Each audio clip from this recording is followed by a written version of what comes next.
Esta llamada se está gravando. Olá, meninas, tudo bem com vocês? E agora vamos para a nossa próxima aula, que é a nossa aula de violência neonatal. Vamos entender como é que funciona tudo isso também, tá bom? Deixa eu compartilhar aqui com vocês a nossa aula. Só um minutinho. E vamos lá. Violência neonatal. Jennifer, o que é isso? É a violência para com o bebê, tá bom? Então, a gente vai entender os cenários, como é que tudo isso funciona, o que é violência, o que não é violência, como é que vai funcionar lá na hora, tá bom? Então, toda intervenção que é feita de forma desnecessária se torna uma violência, mas nem toda intervenção é uma violência, né? Então, o que é de fato necessário, né? Necessário, não é uma violência obstétrica, uma violência neonatal, perdão. Vamos lá? Vamos identificar os cenários. Então, o primeiro é o clampeamento prematuro do cordão umbilical. O cordão umbilical, ele precisa ter um tempo para ser clampeado, tá? Então, nós temos duas realidades. A realidade da cesárea e a realidade do parto normal.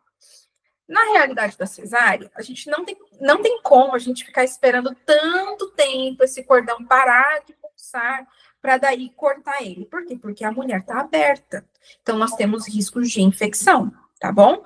Agora, no parto normal, se o bebê está bem, a gente precisa e deve esperar um tempo esse cordão parar de pulsar para daí ser cortado. É direito da mulher e do bebê, tá? A gente esperar esse cordão parar de pulsar para daí clampear e cortar esse cordão. Por que, Jennifer, que eu deveria? Dentro da barriga, o bebê não respira, certo? E aí, ele recebe oxigênio via placenta, cordão umbilical. Quando ele nasce, ele precisa começar a respirar. E nessa dele começar a respirar, dele trocar esse líquido e começar a receber oxigênio, a colocar o ar para dentro e tirar o líquido, isso leva um tempo chamada adaptação respiratória. Então, para que essa adaptação ela seja tranquila, boa para esse bebê, enquanto ele começa a fazer essa adaptação, o cordão umbilical continua mandando oxigênio. Então, a gente torna essa adaptação um pouco mais leve, mais tranquila para esse bebê, quando a gente espera esse cordão parar de pulsar, para daí a gente cortar, tá? Quando o cordão para de pulsar, ele é igual à nossa carótida aqui, a nossa artéria. A gente sente ele pulsando. Quando ele para de pulsar, significa que ele já não está mandando mais sangue, mais oxigênio, mais nada para aquele bebê. E que a gente já pode cortar, certo? Então, a gente precisa esperar esse tempo, que leva aí até uns 5 minutinhos, tá bom? Para que esse bebê fique tranquilo, ele faça essa adaptação de forma tranquila. E receber essa quantidade de sangue, né? No final aí, quando esse bebê nasce, ajuda muito a prevenir a anemia na primeira infância. Então, a gente pode colocar isso no nosso plano de parto e a gente pode falar isso na hora que esse bebê estiver perto de nascer. Gente, olha, eu quero que espere o cordão parar de pulsar, para que daí seja clampeado, tá bom? Isso vai ajudar e muito o seu bebê. A segunda coisa é o nitrato de prata, que é o colírio, tá bom? Jennifer, quando esse colírio ele deve ser usado? A gente deve usar quando a gente tem risco de transmissão de alguma doença vaginal, gonorreia e clamídia, tá? Se você é uma mulher que fez todo o seu pré-natal e não tem essas doenças, não tem por que fazer uso do colírio, tá bom? Esse colírio, utilizado de forma desnecessária, ele pode causar uma conjuntivite química, tá bom? Nessa criança, fora ser algo super invasivo, que incomoda o bebê. A gente precisa entender que um bebê que está dentro da barriga, ele é um bebê que antes ele não tinha um monte de gente pegando, não sentia frio, não sentia calor, não sentia fome, não tinha iluminação, não escutava tanto ruído desse jeito. Então, o nascimento para ele é algo muito complicado, tá? Então, a gente evita ficar fazendo um monte de intervenção nesses bebês, tá? Inclusive, o colírio é uma delas. Então, se o colírio não se faz necessário, a gente pode falar que não vamos fazer uso do colírio, tá bom?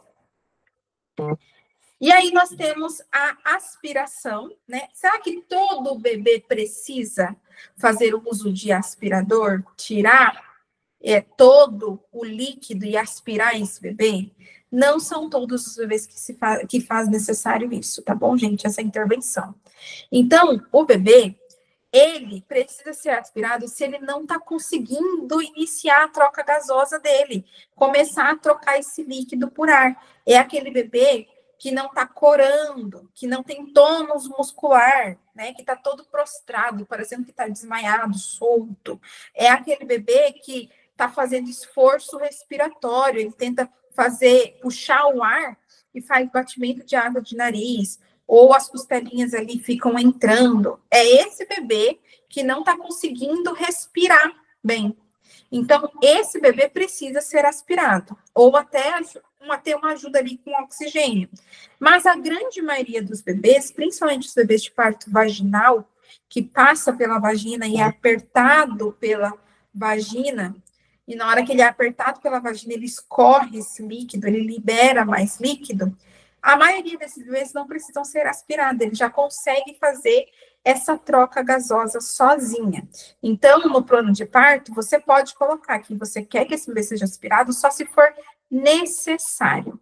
Se não for necessário, se ele conseguir fazer essa troca gasosa sozinha, fazer essa adaptação respiratória sozinha, ele não precisa ser aspirado. Você não gostaria que aspirasse, tá bom? Sem pressa para banho, tá, gente? O bebê, ele deve tomar banho após 24 horas do nascimento dele. Então, a gente não deve dar banho nesse bebê e nem retirar esse vernix, que é esse sebo branquinho que vocês estão vendo aí na foto. Esse vernix, ele serve de proteção para a pele do bebê e ele vai ser absorvido pela pele do bebê. Então, a gente não tem que ter pressa para o banho. A indicação é que esses bebês tomem banho após 24 horas de nascido, tá? Isso é importantíssimo para a adaptação desse bebê aqui fora. E realmente, esse bebê precisa deixar esse vértex todinho aí nesse corpinho para que ele, né, absorva todinho esse vértex e de fato seja uma proteção para ele. Outra coisinha é que todo bebê que nasce ali na primeira hora de vida, ele vai receber uma injeção de vitamina K, tá bom?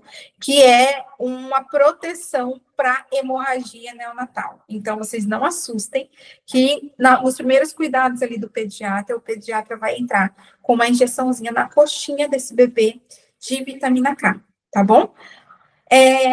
A mãe tem direito de fazer o resguardo da sua hora ouro. O que é isso? O bebê nasceu e ficar com esse bebê no colinho ali durante a primeira hora de vida, tá? Isso é importantíssimo para você e para o bebê. Se o bebê tá bem, não tem necessidade de ter pressa para o pediatra ir lá e fazer os atendimentos. Você pode ficar ali com ele durante a primeira hora ouro, grudadinha, contato pele a pele, tá bom? Isso vai ajudar muito na adaptação desse bebê, vai ajudar muito no seu pós-parto. É direito seu, tá? Então, você pode falar, olha, eu quero que a minha hora ouro seja respeitada, o bebê tá bem, eu quero ele aqui junto comigo, tá bom? E uma outra coisa é o alojamento conjunto. O bebê, ele não pode sair de perto da mulher. Ele tem que ser atendido, toda a parte dos cuidados dele precisa acontecer ali na mesma sala, perto desse casal, tá bom? E é isso, meninas, que nós temos sobre toda essa parte de violência neonatal. Tudo isso precisa estar no seu plano de parto e ser falado também durante o trabalho de parto ali, tá bom? É isso. Um beijo e até a próxima aula.